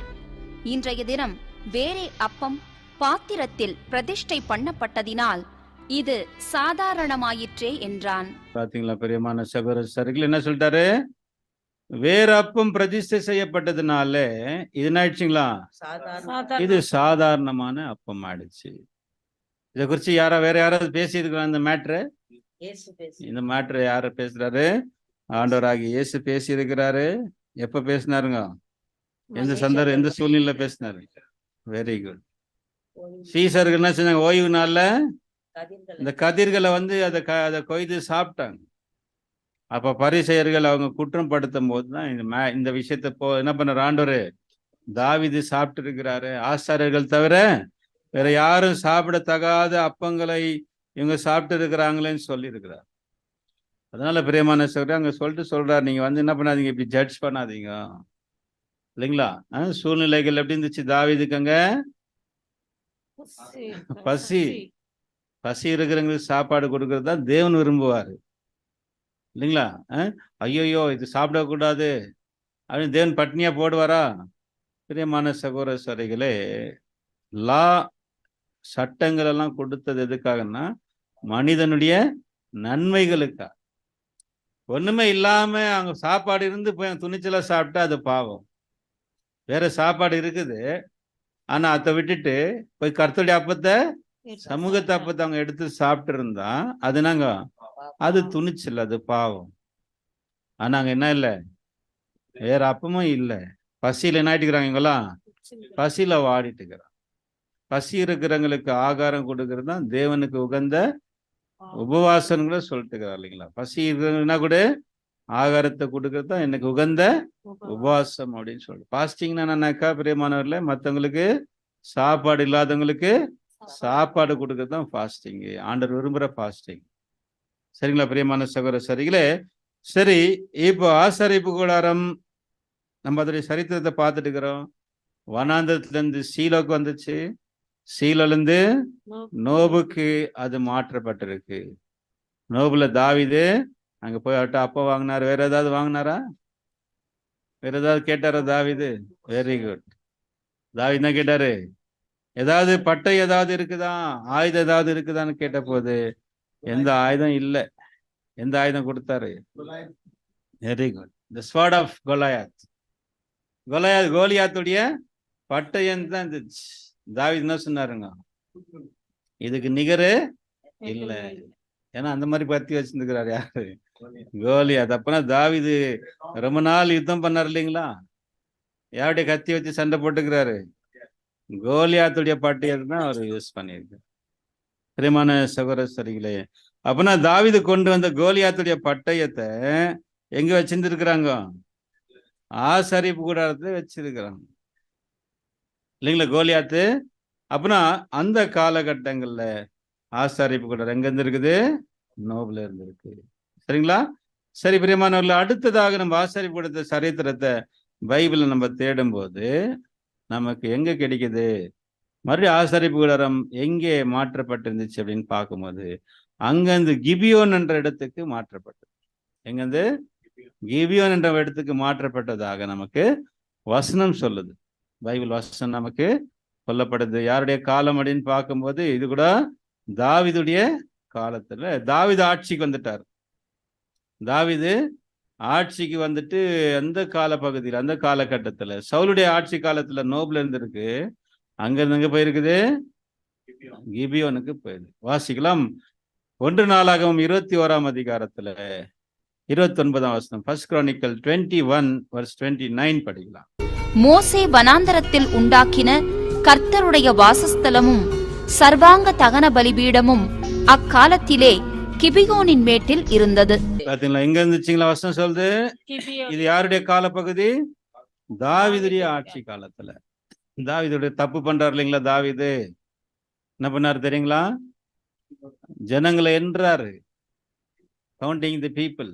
ஜனங்களை எண்ணும் போது ஆசரிப்பு கூடாரம் எங்க இருந்திருக்குதாக வசனம் சொல்லுது பார்க்கும்போது கிபியோனில் இருந்தது அக்காலத்துல. It was in the high place at Gibeon. ஓகேங்களா பிரியமான சகோதர சரிகளே? அங்கிருந்து அது அங்கே மாற்றப்பட்டிருக்குதாக நம்ம பார்க்கிறோம். அதற்கு பிறகு ஆஃப்டர் தட், இதுக்கு கிபியோனுக்கு பிறகு ஆசரிப்பு கூடாரம் நாங்க அங்கதான் இருந்துச்சு. அதுக்கப்புறம் சாலமன் என்ன செய்யற அப்படின்னு பார்க்கும்போது சாலமன் தேவனுக்காக ஆலயத்தை கட்டுறார். பிரியமான சகோதர சரிகளே, அப்பனா சாலமோன் ஆலயத்தை கட்டுற வரைக்கும் ஆசரிப்பு கூடாரம் கிபியோன்ல இருந்ததாக நம்ம என்ன செய்யறோம்? நம்ம பார்க்கிறோம். அதுக்கப்புறம் அது சாலமன் என்ன செஞ்சாராம்? ஆலயத்தை கட்டுறார். அந்த கூடாரத்தை எடுத்துட்டார் கம்ப்ளீட். அவரு மோசே கட்டியிருந்த அந்த கூடாரம் என்ன ஆயிடுச்சுங்க? அது நீக்கப்பட்டு சாலமன் என்ன பண்ணாரு? ஒரு பர்மனன்ட் ஆலயத்தை கட்டுறார். அது வரைக்கும் ஆசாரிப்பு கூடாரத்துல என்ன இல்ல? பிரியமான சகோதர சரிகளே, ஆசாரிப்பு கூடாரம் அங்கிருந்து கிபியோனுக்கு மாற்றப்பட்டுச்சு. ஆனா கிபியோன்ல ஆசாரிப்பு கூடாரம் இருக்கும் போது அதுல அந்த என்னங்க அந்த உடன்படிக்கை பெட்டி ஆசாரிப்பு கூடாரத்துல இல்லை. அது சரித்திரம் தெரியலைங்களா? அதாவது பிரியமான சகோதர சரிகளே, யாருடைய காலத்துல அப்படின்னு பார்க்கும்போது ஏலியுடைய காலத்திலேயே ஆசரிப்பு கூடாரத்துல இருந்த உடன்படிக்கை பெட்டி என்னாச்சுங்க? அதுல இருந்து எடுக்கப்பட்டுச்சு இல்லைங்களா? நம்ம பார்க்குறோம். அப்படின்னா ஆசரிப்பு கூடாரம் பாருங்க, இங்க கிபியோன்ல இங்க நோபுல என்ன நடந்துச்சு? நோபுல வந்து தாவீதுக்கு அபிமெலேக்கு உதவி செஞ்சார் இல்லைங்களா? அப்பமும் பட்டயத்தை கொடுத்தாரு. அப்ப சவுல் என்ன பண்ணாருங்க? சவுலுக்கு இந்த விஷயம் போய் தெரியுது. அங்க ஒருத்தர் என்ன பண்ணிடுறாரு, சவுலுக்கு இந்த விஷயத்த சொல்லிடுறாரு, தாவீதுக்கு அபிமெலேக்கு ஹெல்ப் பண்ணாரு அப்படின்ட்டு. என்ன செஞ்சாரு? எல்லாரும் சொல்ல வந்துட்டாரு. அபிமெலேக்கையும் அவங்களுடைய குமாரர்கள் எல்லாரையும் சாகடிச்சிட்டாரு. பாருங்க சவுல் பண்ண வேலை பாருங்க. கர்த்தர் அபிஷேகம் பண்ணவங்கள என்ன பண்ணக்கூடாது, அவங்க மேல கை வைக்க கூடாது. தாவீது சொல்றாரு இல்லைங்களா, ராஜாவையும் பிரீஸ்டையும் தான் ஆண்டவர் அபிஷேகம் பண்றாரு. அப்ப கர்த்தர் அபிஷேகம் பண்ணவங்கள கை வைக்க கூடாது. ஆனா சவுலுடைய துணிச்சல் பாத்தீங்களா, யார சாகடிச்சாரு? பிரதான ஆசாரியரை சாகடிச்சாதாங்க அவர் பண்ண மேல மேல பாவம். பிரியமான சகோதர சரிகளே, இப்ப அவரை சாகடிச்சா பாருங்க. இப்ப ஆசாரியப்பு கூடாரம் பாவம், இவ்வளவு நாளா ஒரு நிரந்தரமான இடம் இல்லாம வனாந்தத்துல அழிஞ்சிட்டு இருந்துச்சு. அதுக்கப்புறம் கானான் தேசத்துல அங்கிருந்து அங்கங்க மாற்றப்பட்டுச்சு. இப்போ ஆசாரிப்பு கூடாரம் தன்னுடைய பிரதான ஆசாரியரை இழந்து நிக்குது. பிரதான ஆசாரியன் தானே ஆசாரிப்பு கூடாரத்தை பராமரிக்குவார் இல்லைங்களா? விளக்கேத்துறது, தூபம் போடுறது, இதெல்லாம் யார் செய்வாரு? High priest. அப்போ அந்த ஆலயத்தை கவனிக்க வேண்டியவர் அங்க என்ன ஆயிட்டாரு, இப்போ அங்க இல்ல. தன்னுடைய ஆசாரியனை இழந்துட்டுன்னா வீட்டுக்கு நிக்குது இந்த ஆலயம். அது மாத்திரம் இல்ல, அதுக்கு முன்னாடியே நீங்க பாத்தீங்கன்னா இந்த ஆசாரிப்பு கூடாரம் தன்னுடைய உடன்படிக்கை பெட்டியை கூட என்ன பண்ணிச்சு, இழந்துட்டு இருந்துச்சு. உடன்படிக்கை பெட்டி பிரியமான சகோதரர்களே, ரொம்ப காலங்களுக்கு, அதாவது சாமுவேல் சின்னவரா குழந்தையா இருந்த போதுல இருந்து தாவீது அதை மறுபடியும் கொண்டு வர வரைக்கும் கிட்டத்தட்ட 20 வருஷத்துக்கு மேல ஆசாரிப்பு கூடாரம் எங்க இருந்துச்சு தெரியுங்களா? பிரியமான சகோதரர்களே, பெலிஸ்தர் தேசத்துல 7 மாசம் இருந்துச்சு. அதுக்கப்புறம் அபிநாதாவுடைய வீட்டுல 20 வருஷங்கள் இருந்ததாக நம்ம பார்க்கணும். டீட்டெயில் நம்ம பின்னாடி படிக்கலாம். ஆனா ஒரு சில வசனங்களை மாத்திரம் நம்ம ஒரு அவுட்லைன் மட்டும் பார்த்துட்டு போகலாம். ஆனா இந்த ஆசாரிப்பு, இந்த உடன்படிக்கை பெட்டியை பத்தி இன்னும் டீட்டெயில் நம்ம பின்னாடி படிக்க போகிறோம். வாசிக்கலாம். 1 சாமுவேல் 6ஆம் அதிகாரம் 1வது வசனத்தை வாசிக்கலாம். கர்த்தருடைய பெட்டி பெலிஸ்தரின் தேசத்தில் 7 மாதம் இருந்தது. அதுல பிரியமான சகோதரர்களே, பெலிஸ்தர்களை பிடிச்சிட்டு போறாங்க, பெட்டி எடுத்துட்டு போயிறாங்க இல்லைங்களா? ஒரு வாரம் நடக்குது, யுத்தம் நடக்குது இல்லைங்களா? அப்போ என்ன செய்யறாங்க, பெலிஸ்தருக்கு இஸ்ரேல் மக்களுக்கு யுத்தம் நடக்கும்போது, இது நீங்க இங்க படிச்சுக்கலாம், இன்னும் பின்னாடி டீட்டெயில படிக்கலாம். பிரியமான சகோதரர்களே கவனிங்க, அங்க யுத்தம் நடக்கும்போது பெலிஸ்தர் என்ன செய்யறாங்கன்னு பாத்தீங்கன்னாக்கா, இஸ்ரேல் மக்கள் ஆசாரிப்பு கூடாரத்தில் இருக்கிற உடன்படிக்கை பெட்டி என்ன செய்யறாங்க, அந்த போர்க்களத்துக்கு கொண்டு போயிடறாங்க, வார்ஃபீல்டுக்கு. அப்ப பெட்டி என்ன பண்ணிட்டாங்க, பெலிஸ்தருக்கு கேப்சர் பண்ணிக்கினாங்க. யார் கைக்கு போயிடுச்சு? பெலிஸ்தருடைய கைக்கு போச்சு. சரி, பெலிஸ்தருங்க அதை எங்க கொண்டு போய் வச்சாங்க? Very good. அவங்களுடைய கோயில்ல கொண்டு போய் வச்சுட்டாங்க. அவங்க சாமி கோயில்ல போயிட்டு என்ன பண்ணாங்க, அவங்க சாமி பேர் என்னங்க? தாகோன். 5ஆம் அதிகாரம் 1வது வசனம் வாசிங்க sister. First Samuel 5th chapter verse 1. பெலிஸ்தர் தேவனுடைய பெட்டியை பிடித்து அதை எபெனேசரிலிருந்து அஸ்தோத்திற்கு கொண்டு போனார்கள். பெலிஸ்தர் தேவனுடைய பெட்டியை பிடித்து தாகோனின் கோவிலிலே கொண்டு வந்து தாகோன் அண்டையிலே வைத்தார்கள். பெரியமானவர்கள் என்ன பண்ணாங்களா, பெலிஸ்தர் தேவனுடைய பெட்டியை பிடித்து தாகோனின் கோவிலில கொண்டு வந்து தாகோன் அண்டையில வைத்தார்கள். அவங்க சாமி பேர் நாங்க தாகோன். நல்லா இருக்குதா பேரு? நம்ம சாமிங்க எவ்வளவு இருக்கு பாருங்க, இந்தியன்ஸ் காட்ஸ். பிரியமானவர்களே, ஆனா என்ன ஆயிடுச்சுங்க, தாகோன் இந்த கோயில்ல வச்ச சிலை, தாகோனுடைய சிலை முகம் குப்புற விழுந்துச்சு. அதோட விட்டாங்களா? எடுத்து நிக்க வச்சாங்க. மறாத நாள் வந்து பார்த்தா தலை கை கால்லாம் உடைஞ்சி என்ன மட்டும் இருந்துச்சு, உடல் மாத்திரம்தான் மிஞ்சி இருந்துச்சு. எல்லாம் கை கால் தலைலாம் ஒடிஞ்சு போச்சு. கர்த்தருடைய பெட்டிக்கு முன்னால என்ன பண்ண முடியல, விக்கிரகங்கள் நிக்கல, ஐடல்ஸ் இல்லைங்களா? பிரியமானவர்களே, அவங்களுடைய தெய்வங்கள் என்னவா இருக்குது, விக்கிரகங்களா இருக்கு இல்லைங்களா? பிரியமான சகோதரர், நம்முடைய தேவன் ஜீவனுள்ள தேவனா இருக்கிறார். அவைகள் கண் இருந்தும் காணாது, காது இருந்தும் கேளாது, மூக்கு இருந்தும் முகராது, வாய் இருந்தும் பேசாது, கை இருந்தும் தொடாது. இல்லைங்களா? ஆனா சொல்றா, சங்கீதம் சொல்றா இல்லைங்களா, ஜாதிகளுடைய தெய்வங்கள் விக்கிரகங்கள் தானே, அவைகள் கண் இருந்தாலும் பார்க்காது, காது இருந்தாலும் கேட்காது, கை இருந்தாலும் தொடாது. ஆனா கர்த்தரோ வானங்களை உண்டாக்கினவர். பிரியமானவர்களே, இப்போ பார்க்கும்போது பெலிஸ்தருடைய தேசத்துல அது 7 மாதங்கள் அங்கே இருந்ததாக நாம் பார்க்கிறோம். அதுக்கப்புறம் அது அங்கிருந்து பெலிஸ்தர்கள் அதை அனுப்பிடுறாங்க. 7 மாதத்துக்கு அப்புறம் பலவிதமான வியாதிகளை தேவன் அங்க வர பண்றார் பெலிஸ்தர் தேசத்துல. சரிங்களா? நம்ம அதுக்கு இங்க படிச்சுக்கோங்க, அண்ணா, நம்ம பின்னாடி நம்ம படிக்கலாம் டீட்டெயிலா. அதுக்கப்புறம் கடைசியாக அந்த பெட்டியை கீரியாத் யாரீமுடைய மனுஷருடைய வீட்டுல அங்க அது கொண்டு வந்து வைக்கப்பட்டிருக்கு.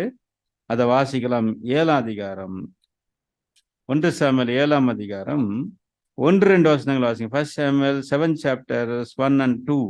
அப்படியே கீரியாத் யாரீமின் மனுஷர் வந்து கர்த்தருடைய பெட்டியை எடுத்து மேட்டின் மேலிருக்கிற அபினதாபின் வீட்டிலே கொண்டு வந்து வைத்து கர்த்தருடைய பெட்டியை காக்கும்படிக்கு அவன் குமாரனாகிய எலெயாசாரை பரிசுத்தப்படுத்தினார்கள்.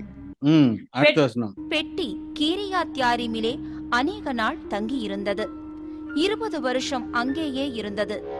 இஸ்ரவேல் குடும்பத்தார் எல்லாரும் கர்த்தரை நினைத்து புலம்பிக் கொண்டிருந்தார்கள். 20 வருஷங்கள் அங்க இருந்தது. 20 years இல்லைங்களா? அபிநாதாவுடைய வீட்டுல இருந்துச்சு. அதுக்கப்புறம் தாவீது ராஜாவா வராரு. தாவீது ராஜாவான பிறகு பெட்டி என்ன பண்றாரு, அங்கிருந்து கொண்டு வரலாம் அப்படின்னு சொல்லி என்ன செய்றாரு, பெட்டிய கொண்டு வராரு. ஆனா அங்க என்ன நடந்துச்சுன்னு பார்க்கும்போது பெட்டியை மாட்டு வண்டியில கொண்டு வந்தாங்க. மாட்டு வண்டியில கொண்டு வந்த பிறகு தேவன் அங்கள ஊசாவை அங்க அடிக்கிறாரு. பிரியமான சகோதரர்களே, அவங்க முறையா கொண்டு போல, அக்கார்டிங் டு த லா, நியாயப்பிரமாண முறைமையின்படி தேவன் நியாயப்பிரமாணத்தை சொன்ன மாதிரி அவங்க கொண்டு போகாதனால தேவன் அங்க என்ன செஞ்சாரு, அங்க ஊசாவை அங்க அடிக்கிறாரு. அங்க செத்து போறாரு. அதுக்கப்புறம் பெட்டியை கொண்டு போய் யார் வீட்டுல வச்சிடறாரு அப்படின்னு பார்க்கும்போது பிரியமான சகோதரர்களே, ஓபேதுடைய வீட்டுல அங்க கொண்டு போய் வைக்கிறார். வாசிக்கலாம் அந்த வசனத்தை. 2 சாமுவேல் 6ஆம் அதிகாரம் வசனம் 11வது வசனம் வாசிக்கலாம். 10-11 வாசிங்க சிஸ்டர். கர்த்தருடைய பெட்டி கித்தியனாகிய ஓபேத் ஏதோமின் வீட்டிலே 3 மாதம் இருக்கையில் கர்த்தர் ஓபேத் ஏதோமையும் அவன் வீட்டார் அனைவரையும் ஆசீர்வதித்தார்.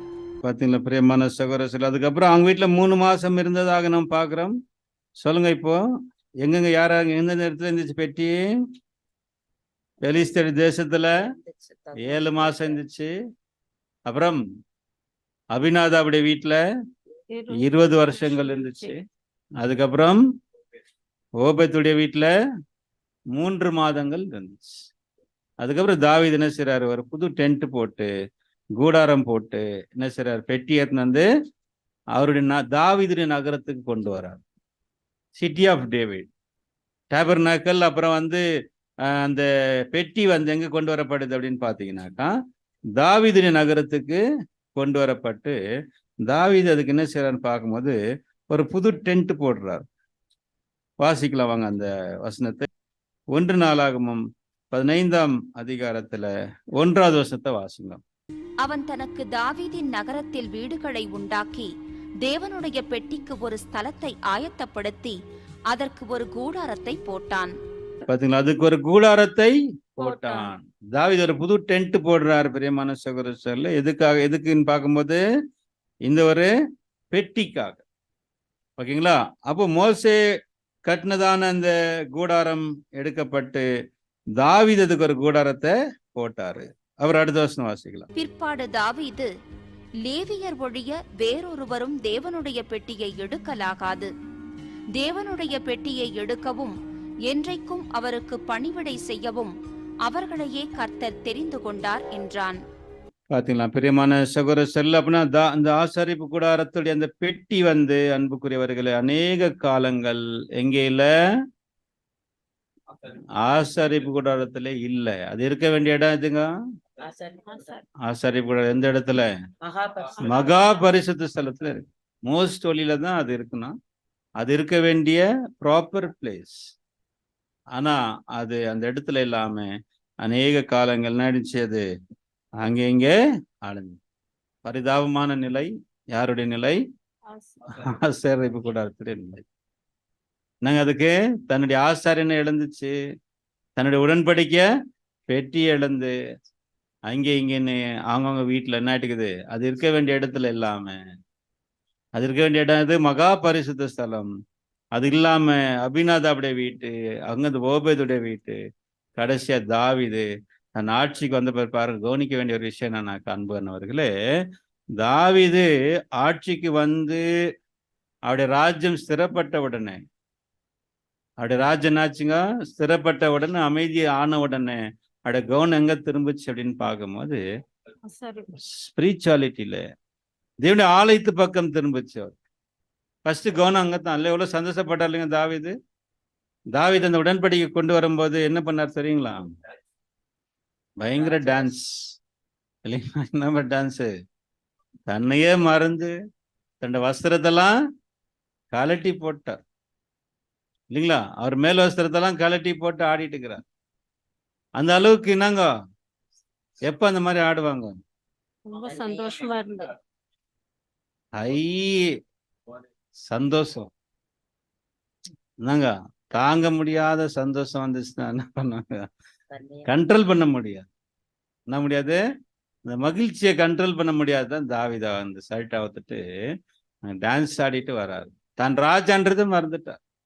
இஸ்ரேலுக்கு நான் ராஜான்றது அவர் மறந்துட்டு யாரு மாதிரி ஆயிட்டாரு? அதான் சொல்றாரு, நான் நீசன் போல ஆயிட்டார். நீசன்னா ஒரு சாதாரண மனுஷங்க தான் ரோட்ல ஆடின்னு போவாங்க இல்லைங்களா? அந்த மாதிரி தாவீது மாறினார்ன்ட்டு பாக்குறோம். யார் அதை அவமதிச்சாங்க? மீகால் இல்லைங்களா? சவுலுடைய மகள் மீகால் அதை அவமதிச்ச போது பிரியமானவர்ல தேவன் அந்த மீகாலுக்கு குழந்தையே இல்லாம ஆயிடுச்சு. சாகுற வரைக்கும் குழந்தை இல்லை, மலடியா இருந்தாங்க. எல்லா தாவீதுக்கு 8 மனைவிகள். 8 மனைவிகள்ல மீகாலை தவிர மற்ற எல்லாருக்கும் குழந்தை பிறந்துச்சு. ஆனா எதுக்காக மீகால் குழந்தை இல்லாம ஆயிடுச்சுன்னா, பிரியமான சகோதர சரிகளே, தாவீதை அவமதிச்சதுனால. தாவீதை அவமதிக்கல, கர்த்தரை பாருங்க பிரியா. அந்த காலத்துல குழந்தை இல்லைனாக்கா அவங்கள மலடின்னு சொல்லுவாங்க. அது பெரிய நிந்தனை. பைபிளை நம்ம பாக்குறோம் இல்லைங்களா? அந்த காலத்துல குழந்தை இல்லாதவங்கள மலடின்னு சொல்லி நிந்திப்பான். சரி பாருங்க, அப்படின்னா பிரியமானவர்கள், இந்த பெட்டி எங்கெல்லாம் வருது? இப்ப ஆசாரிப்பு கூடாரத்துடைய ஒரு அவுட்லைன் நம்ம சரித்திரத்தை பார்த்துட்டு வந்துட்டு இருக்கிறோம். ஆசாரிப்பு கூடாரம் 40 வருஷம் வனாந்தரத்துல இருந்துச்சு. அதுக்கப்புறம் சீலோல வந்துச்சு. சீலோல இருந்த போது அது தன்னுடைய பெட்டியை இழந்து நிக்குது. அதுக்கப்புறம் நோபுக்கு மாற்றப்பட்டிருக்கு. நோபுல என்ன நடந்துச்சு அப்படின்னு பார்க்கும்போது, நோபுல தன்னுடைய ஆசாரியனை அது இழந்து போச்சு. அதுக்கப்புறம் ஒரு நிலையான இடம் இல்லாம ஒரு கிபியோன் மேட்டுக்குள்ள இருந்துச்சு. பெட்டி ஒரு இடத்துல இருந்துச்சு. ஆசாரிப்பு கூடாரம் ஒரு இடத்துல இருந்துச்சு. அதுக்கப்புறம் தாவீதுடைய முயற்சினால அது தாவீது நகரத்துக்கு கொண்டு வரப்பட்டு ஒரு புது கூடாரம் போடப்பட்டு அதுல இந்த பெட்டி வைக்கப்பட்டுச்சு. ஆனா தாவீதுக்கு அது அதுக்கு அதுல ஒரு திருப்தியே இல்லை அவருக்கு. பெட்டி கூடாரத்துல இருக்கிறது தாவீதுக்குன்னா இல்ல, தாவீதுக்கு ஒரு மனசுக்கு திருப்தியே இல்லை. ஏன்னாக்கா அவர் மட்டும் அரண்மனையில இருக்கிற நானு, கேதுரு மரத்தால் ஆன அரண்மனையில் நான் மட்டும் இருக்கும்போது தேவனுடைய பெட்டி மாத்திரம் கூடாரத்துக்குள்ள இருக்குது அப்படின்னு எப்பவுமே அவர் வருத்தப்பட்டுட்டே இருப்பார். அதுக்கு ஒரு சங்கீதமே இருக்கு. 132ஆம் சங்கீதம் நீங்க படிச்சுக்கோங்க பிரியமானவர்களே. தாவீதுடைய ஃபீலிங்ஸ் அங்க வெளிப்படுத்தப்பட்டு, தாவீது தன்னுடைய ஒரு பொருத்தனை பண்ணிக்கினார் ஆண்டர்கிட்ட. சொல்றார், கர்த்தருக்கு வாசஸ்தலத்தை நான் கட்டுற வரைக்கும் நான் என்ன பண்ண மாட்டேன், நான் தூங்க மாட்டேன். நான் கட்டில் என்ன பண்ண, கட்டில் மேல படுக்க மாட்டேன், வீட்டுக்குள்ள போக மாட்டேன் அப்படின்னு சொல்லி பிரியமானவர்களே கர்த்தருடைய ஆலயத்துக்காக திரளாக சவதரிச்சார், சேர்த்து வச்சார். பொன்னு, வெள்ளி, வெண்கலம், மரங்கள், கல்லுங்க, இரும்புங்க எல்லாத்தையும் என்ன பண்ணிக்கிறாருனாக்கா பிரியமானவர்களே சேர்த்து வச்சிருக்கிறார் தாவீது. ஆனா அவர் சேர்த்து வச்சதை தான் யாரு கட்டினாரு? சாலமன் கட்டினார். அவர் ஒன்றும் கஷ்டப்படல. கஷ்டப்பட்டு சேர்த்து வச்சதெல்லாம் யாரு? கஷ்டப்பட்டு சேர்த்து வச்சதெல்லாம் தாவீது. ஆனா கட்டுறதுக்கு மட்டும் தேவன் என்ன பண்ணல, அனுமதி கொடுக்கல.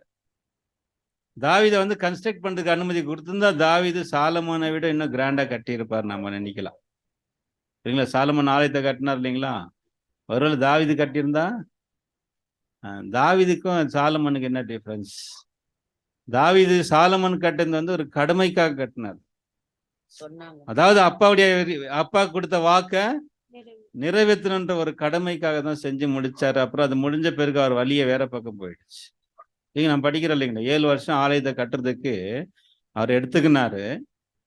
ஆனா அதுக்கப்புறம் நீங்க பாத்தீங்கன்னா 13 வருஷம் அவருடைய அரண்மனையை கட்டுறதுக்கு எடுத்துக்கினார். அதுக்கப்புறம் அவர் லைஃப் பாத்தீங்களா எப்படி இருந்துச்சுங்களா? எல்லாம் அழகழகான பொண்ணுங்களையே தேடி போய் நின்றார். எவ்வளவு பேருங்க? 1000 பேர். எந்த சந்தோஷத்தையும் அவர் விளக்கலைங்களா? எப்பவுமே குடியிலேயே இருப்பார். பைபிள் வசனம் சொல்லுது, காலைல ஸ்டார்ட் பண்ணார்னா சொல்ல, என் தேகத்தை நான் திராட்சை ரசத்தினால சீராட்டிட்டு இருப்பாரு. சீராட்டுன்னு தெரியுங்களா? தாளாடுறாங்க இல்லைங்களா? அந்த மாதிரி இல்லைங்களா? எனக்கு கண்ணுக்கு எதையும் வேணான்னு நான் விளக்கல. எல்லாம் என்ஜாய்மெண்ட் பண்ணியிருக்கிறாரு சாலமன். தாவீது அப்படி இல்லை அன்பான சகோதரர்களே. வசனம் சொல்லுது, அவரு தேவனுடைய ஆலயத்தை கட்டுறதுக்காக என்ன செஞ்சாரு? அவரு கஷ்டப்பட்டு சம்பாரிச்சு சேர்த்து வச்சார். வசனம் இருக்கு, நம்ம பின்னாடி நிறைய படிக்கலாம். சரி பிரியமான, இப்ப சாலமன் ஆலயத்தை கட்டின பிறகு என்ன நடந்துச்சு அப்படின்னு பாத்தீங்கன்னா, இந்த பெட்டியை கொண்டு வந்து இல்லைங்களா, தாவீது நகரத்துல இந்த பெட்டியை கொண்டு வந்து என்ன பண்ணாரு? ஆலயத்துல வச்சுட்டாரு. சாலமன் கட்டின ஆலயமும் ஆசாரிப்பு கூடாரமும் பார்க்கும்போது ரெண்டுமே டிஃப்ரெண்ட்னாக்கா, பிரகாரம் பரிசுத்த ஸ்தலம் மகா பரிசுத்தம் இருந்துச்சு. ஆனா சைஸ் பார்த்தீங்கன்னாக்கா டோட்டல் இதை விட டபுள் ஆயிடுச்சு இல்லைங்களா? டபுள் சைஸ் நீங்க பார்க்கலாம். அதாவது ஆசாரிப்பு கூடாரத்து லென்த் பார்த்தீங்கன்னா 30 முழம் இருந்துச்சு, 30 கியூபிட்ஸ் இல்லைங்களா? இந்த மாதிரி தான் இந்த ரூம் மாதிரி நினைச்சுக்கோங்க. ஆனா அவர் கட்டுந்து 60 முழம் கட்டினார். அகலம் வந்து இந்த அகலம் இருக்கு இல்லைங்க, இந்த அகலம் வந்து 20 முழம் 10 முழம் இருந்துச்சு ஆசாரிப்பு கூடாரத்துல. இவரு 20 பண்ணாரு, இது வந்து 20. அப்புறம் ஃபுல் எல்லாமே சேஞ்ச் பண்ணிட்டார்.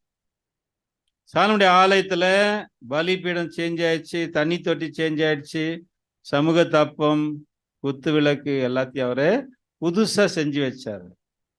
ஆனா மாறாத ஒண்ணு மட்டும் எது தெரியுங்களா? உடன்படிக்கை பெட்டியை மாத்திரம்தான் மோசே செஞ்ச அதே உடன்படிக்கை பெட்டியை தான் சாலமன் என்ன பண்ணாரு? கொண்டு வந்து வச்சார். மகா பரிசுத்த பாரு, இந்த 2 கேருபின் நடுவுல வச்சுட்டாரு. இது ஒரு பெரிய கேருபின் இவர் பண்ணியிருந்தாரு. இந்த கேருபின் நடுவுல தான் இந்த இடத்துல என்ன பண்ணிட்டாரு? பெட்டியை கொண்டு வந்து வைக்கப்பட்டது. சரிங்களா பிரியமான சகோதர சரியில்ல? இந்த பெட்டியை பத்தி நம்ம பின்னாடி டீட்டெயிலா படிக்கலாம். இப்ப நம்ம என்ன பார்த்துட்டு இருக்கிறோம்னா, ஆசாரிப்பு கூடாரத்துடைய ஒரு கண்ணோட்டம், ஒரு ஓவர்வியூ ஆஃப் டாபர்நாக்கல், அதோடைய அது எங்கெல்லாம் போச்சுன்றதை நம்ம பார்த்தோம். கடைசியா இப்ப அதுக்கு என்ன கிடைச்சிச்சு? இப்போ தேவனுடைய ஆலயத்துக்கு ஒரு நிரந்தரமான இடம் கிடைச்சிருச்சு. Permanent place. It got the permanent place என்று நாம் பார்க்கிறோம் பிரியமான சகோதர சரி. சன்மான சகோதர சரியில்ல? இப்போ நம்ம பார்க்கும்போது ஆசாரிப்பு கூடாரத்துடைய சரித்திரத்தை நம்ம இப்போ பார்த்தோம். சரி, நம்ம இந்த பாடத்தை என்ன செய்யலாம், இங்க நிறுத்துவோம். இதோடைய பாடத்தை நம்ம இதோடைய கண்டினியூஷன் தேவன் சித்தமானால் அடுத்த வாரம் என்ன செய்யலாம், நம்ம கண்டினியூ பண்ணலாம். இன்னைக்கு பார்த்த விஷயங்கள் நாம் பார்க்கும்போது தேவன் இந்த ஆலயத்தை கட்டுவதற்கு வேண்டிய இன்ஸ்ட்ரக்ஷன்ஸ் தேவன் எங்க கொடுத்தார்? யாரு கொடுத்தாரு? மோசேக்கு மலை மேல கொடுத்தார். அப்படின்னா நமக்கு கூட இந்த உண்மையான ஆலயத்தை கட்டுறதுக்கு வேண்டிய இன்ஸ்ட்ரக்ஷன்ஸ் நமக்கு வேணும்னாக்கா நம்ம எங்க போகணும்? மலைக்கு போகணும். அதாவது இந்த பூமிக்குரிய விஷயங்களை நம்ம விட்டுட்டு, ஃபார் எக்ஸாம்பிள் இப்ப இந்த நேரத்தை நம்ம என்ன பண்ணிருக்கலாம்? இந்த நேரத்தை வந்து நம்ம வீணா கலைச்சிருக்கலாம். வீட்டுல இருந்து டிவி பார்த்துருந்துக்கலாம், இல்லை யாரா சொந்தக்கார வீட்டுக்கு போயிருந்துக்கலாம். இப்படி ஏதாவது செஞ்சு இந்த நேரத்தை வீணடிச்சுக்கலாம். ஆனா அதை நம்ம செய்யாம ஸ்பிரிச்சுவலியா நம்ம ஸ்பெண்ட் பண்ற பார்த்தீங்களா, அதுதானாங்க பூமியை விட்டு மேலுக்கு போதோம்னா ஸ்பிரிச்சுவலுக்கு முக்கியத்துவத்தை கொடுக்கும். அதுக்கப்புறம் அதோடைய காணிக்கை பத்தி நம்ம பார்த்தோம் பிரியமான சகோதரர்களே, ஆஃபரிங்ஸ், அப்புறம் ஆலயம், இந்த டெம்பிள் எங்கெல்லாம் போனது என்று சொல்லி நம்ம பார்த்துருந்தோம். ஸோ அடுத்த பாடத்துல இதுல இன்னும் இருக்கக்கூடிய இன்னும் அநேக பாடங்களை இது கண்டினியூஷன் பார்க்கலாம். ஃபர்ஸ்ட் சாப்டருடைய செகண்ட் பார்ட் நம்ம அடுத்த வாரம் தேவன் சித்தமானால் நாம் படிப்போம். தேவன் தாம் இந்த வார்த்தைகளை ஆசீர்வதிப்பாராக. ஆமென்.